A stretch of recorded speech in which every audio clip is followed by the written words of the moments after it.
Historiquement vôtre. Que ferions-nous sans Stéphane Bern pour nous guider dans la langue française? Vous vous débrouilleriez très bien. On appellerait Bernard Pivot, mais on Maître vous a... Capello peut-être aussi. Maître Capello, lui, il faudrait... Il est moins Notre facile à émission. joindre. Là. Moins facile à joindre, sauf... Parce que sur une spéciale spiritiste, Eh ça oui, peut c'est marcher. possible. On peut éventuellement contacter Maître Capello. Stéphane, aujourd'hui, l'expression que vous nous décortiquez est l'expression amour platonique. Oui, quand entre deux personnes, quelle que soit la raison, l'amour n'est pas consommé charnellement, une expression s'impose, on dit que c'est un amour platonique. Mais pourquoi platonique? Alors vous avez donné un peu... Je pense pas me tromper, mais logiquement, qui dit platonique dit Platon, le grand philosophe grec. Oui, je m'incline vraiment, Mathieu, devant votre sens de déduction.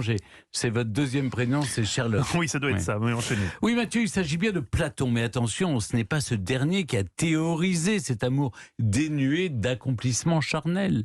Il l'a encore moins encouragé, d'ailleurs. Voilà. En fait, c'est dans le banquet écrit en 380 avant Jésus-Christ que Platon met en scène une discussion entre lui et des convives. Pour la faire courte, Platon trouve qu'un amour charnel est plutôt naturel, qu'il est même nécessaire pour trouver la vérité, alors qu'autour du banquet, on développe des arguments contraires.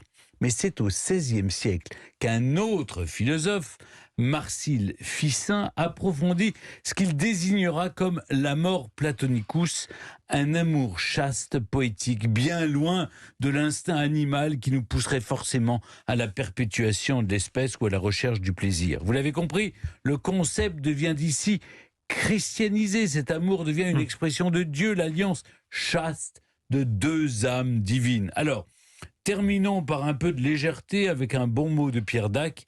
L'amour platonique est à l'amour charnel, ce que l'armée de réserve est à l'armée d'active. Heureusement qu'on n'a pas inventé l'humour platonique, parce que là, ça serait vraiment triste.